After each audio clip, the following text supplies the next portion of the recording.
We want you to achieve more inflow than outflow with cash flow. My name is Darius. And I'm Carmen. So by the end of this video, we want to help you understand how to achieve cash flow by just making a few little tweaks. But before we get into that, go ahead and subscribe to this channel and hit that notifications bell so that you are notified every time we post new videos. Now, you're probably watching this video because maybe you have more outflow than inflow. And when it comes to having more outflow than inflow, where do you even start with cash flow? Because that's where Carmen and I, we're like, okay, we know that we can invest in real estate. We know that we can invest in the stock market. We know that we can start a business. But if you don't have any money, how are you going to do those things? We get that all the time in the comments. So where do you start if I don't have any money? Now, just to make sure that we're all on the same page. When Darius is talking about outflow and inflow, we're talking about your income, right? The amount of money that you're consuming by spending money versus the amount of money that you are holding on to. So that's what we want you to start thinking about with your cash flow is literally outflow and inflow. What does this look like? And how do we maintain a healthy balance so that you can achieve everything that you want to do? Right. And we're talking about, we all know that you can get a loan from the bank to invest, but we're not talking about creative finance. So we're talking about the money that you actually have coming into your household that you don't owe to anybody else. Yeah. So when it comes to that, what you have to do is you need to be looking for it. Now, but how can you look for it when you're avoiding it the whole time? You know what I'm saying? Because we was like this the whole time. Like, just don't look over there. Just don't look. Now, why? Right? Yeah. Why aren't we doing that? Why aren't we looking? Because we feel a certain type of way about what we may find or what we may find out about ourselves, because it doesn't feel good. But we have to take it like even deeper than that. Yeah, it doesn't feel good, but why doesn't it feel good? Like the next level to that, you know, just in therapy, they keep asking why, right? So if it doesn't feel good, what's the next step to that? Because I don't know what I'm doing, right? So lack of education. So are you a victim of lack of education? Okay, take that a step further. Why? Because my mom and dad didn't teach me. Okay, so now are you a victim of your programming? We can go however many layers into this, but the reason why we aren't looking at our finances is because of you fill in the blank. And we've exposed some of those things today. And in any event, you have to recognize that you are keeping yourself from financial freedom and you are choosing pain and suffering in the form of living paycheck to paycheck because you aren't tackling your finances and doing what you need to be doing in order to live the life of abundance and create financial freedom. Right. Again, we talked about it before in a different video that poverty and riches is along the same poles of thinking. And your decisions that you make are going to fall in that category. So we can take a look at the results that we have, or we can take a look at our bank account. We can take a look at the investments that we have or lack thereof and see where we're deciding to put ourselves. Because we can talk about our programming. We can talk about a lack of education. We can talk about our programming. But right now, you've decided to let that be the reason why you, keyword you, are in the financial position that you're in. Yeah, nobody else, right? I'm glad you said you. It's not because of the person that held your money but didn't give you the money. It's not because anybody else that you want to blame. You are the reason why you're either successful or not successful with your money in this current state. So easy temperature check. Go ahead, log into your bank account. Go ahead, we'll wait. Are you happy with what you see? Easy. If you're not happy with what you see, then what are you going to do about it? Right. And if you are happy with what you see, how can you get more? You are in full control of this, friends. And the reason why we're talking about this is because this is a conversation that Carmen and I had to have with ourselves. Like, we had to drill down deep into why are we in the financial situation that we were in at that moment. And it's because we didn't understand mentally what our thinking does to everything around us. Like, we almost with a negative mindset, you make everything else around you negative, including your bank account is negative. Literally. So the amount of money that's coming in, what we're trying to do is we're trying to spend money on things that doesn't serve us for the greater purpose. We only bought things that serve us on the surface. Maybe things that we had a emotional connection to that only lasts for a certain period of time. So when you buy things that only last for a certain period of time, you have to buy it again and again and again. Yeah. And this is something that we were just talking about with a group of friends is, the reason why we buy things is or the reason why we consume is for other people. You're not consuming for yourself. You have the nice cars and the nice houses for other people because you want the attention, right? It's not that you're buying these things because you necessarily need them. It's because you're taking it up a notch because you have to look a certain way to feed that ego. So if we can drill deeper into the reason why we're buying the things, maybe it just has to do with the fact that we need more love and self-care and compassion for ourselves before we start spending a ton of money so that we can try to get love and attention externally. So I know that's not necessarily a money conversation, but it's a conversation that needs to happen because money affects everything. And I think it is a conversation we need to have because you can't see cash flow.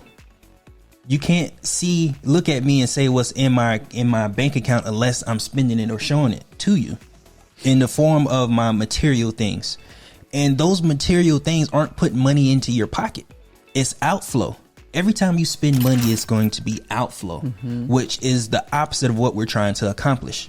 So if you're doing the opposite of what you're kind of trying to accomplish, you're negatively affecting your ability to create positive inflow for your household so that you can put that money into an investment, because it's delayed gratification that what we have to get to is delayed gratification.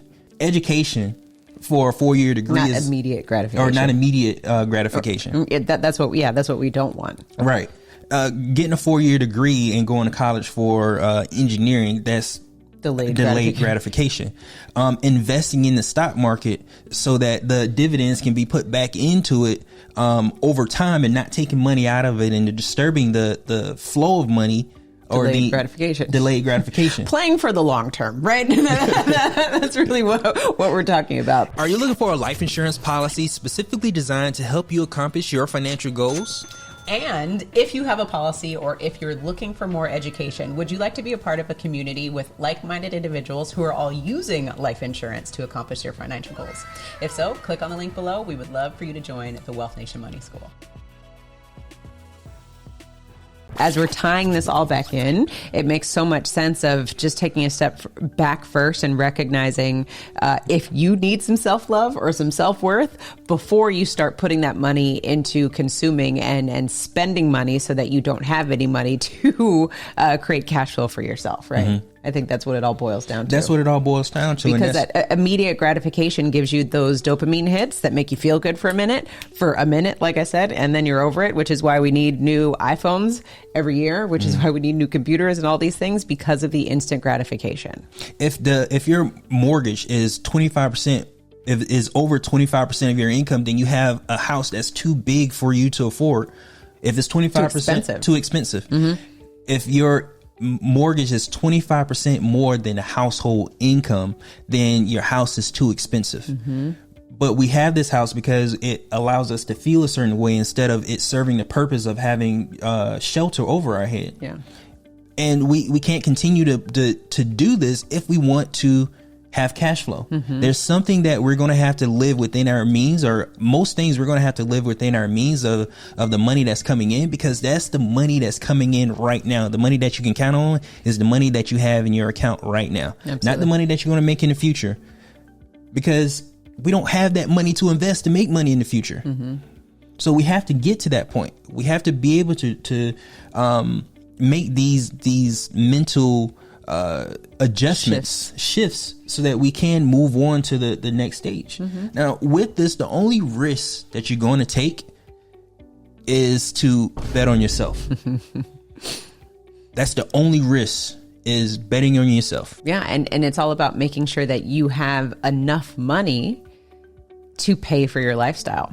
Like right now, can you afford your current lifestyle? That might be an easy answer for some of you, or it might be difficult for you to actually admit it to yourself that you can't afford the current lifestyle that you're living. And then thinking about all of the shifts and the mental adjustments that you have to take in order to make it work. And to put things into perspective, right, folks? Again, we're not speaking at you, we're speaking to ourselves, because we had to have that, right? We built a brand new house when we were in our late 20s. When we first got married. Yeah. And we checked that box, right? And then it wasn't until we looked around and started becoming aware of our spending and what our lifestyle was costing us, and then trying to connect it with our goals and our values and the things that we actually wanted to do.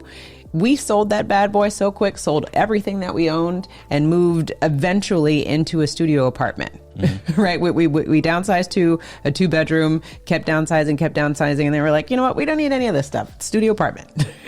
Now, the crazy thing in that is we went in the opposite direction of traditionally what the American dream is. We started off with the big house with the picket fence and the well in the back. And then we, as our mind started to change and we started to open our eyes to what life was actually mirroring back to us, we got down to a point to where we just had our studio apartment because that's all we needed. Our money wasn't working for us. Our money was working for the mortgage company, the bank, because it was in the mortgage. Our money was working for our car note because it was in a 2-year-old car, and we still had to make payments on it. Yeah, and even to this day, like we had 2 cars. Even still to this day, we only own 1 car, right? Because and we have a family, right? So we just recognize the value and where our money is going, how we're spending money, and how much more of that money we want out working for us instead of being used as a consumer. So these are just things that we want you to take in consideration, because again, the only risk that we're asking you to take in this video is to bet on yourself. What are you going to do to create more money so that you can sustain your lifestyle, and then also be able to teach it and pass it forward to those that you leave, so that if you were to pass, they can afford to maintain the lifestyle without you. Right. Now, you already know what to invest in once you do have money. You know that you can invest in the stock market. You know that you can invest in real estate. You know that you can start a business. But how do you do those things when you don't have money? Now, there's never an easy way to get started in anything. The most energy that a spaceship uses is when it takes off, when it starts. The most energy that a plane, or the most gas that a plane uses, is when it's taking off. And the same thing with your car. The most gas that it uses is when you're starting or when you're accelerating. So it's not going to be any different from you. It's almost a law. Getting started is going to be the most difficult thing that you do when it comes to changing your mind around how you manage your money. But it's also the cheapest thing you can do, is change the way you think about your money. It's the easiest and it's the cheapest thing for you to do. That's a true point. That's a true story. Now, I love that all your analogies were machines. Can you hear the engineering? So for those of us that may not relate to machinery. My bad. No, I'm just teasing. Think of working out, right? Because I was thinking, those are really good analogies. And then I was thinking, like, the thing that really resonates with me is working out. When I get out of shape and I have to get back in the gym, the most effort and energy that I spend is getting back in shape, when it's just easier to stay in shape. Exactly. Right? So that's exactly what you're talking about. It's just, there's never an easy way to get started. It's going to hurt. But the idea is staying consistent with what you're doing, because we know that when consistency builds, you just want to do more and more and more of it, so that you can look better, feel better, have better cars, planes, trains, automobiles that take off with more gas. So just owning the fact that, okay, this might be challenging. It's not going to kill me, but it could be challenging, and it's going to get better. That's all we want you to see. It gets easier and easier the more persistent you are with the adjustments that you've started. And with persistency comes, after persistency comes faith. Absolutely. And after faith comes absolute faith. And then once you've done that, you change your habits and your thinking behind the reasons why you're making the adjustments that you're making.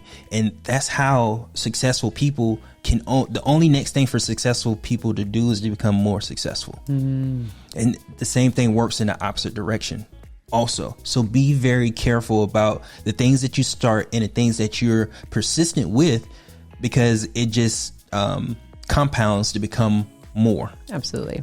Now, Wealth Nation, we want you to continue challenging yourself as far as ways to create passive income. So go ahead and check out our next video so that you can continue to feed that knowledge and keep that appetite hungry, so that when it does come time for you to create opportunities for you to bring more abundance into your life, you already know the strategies.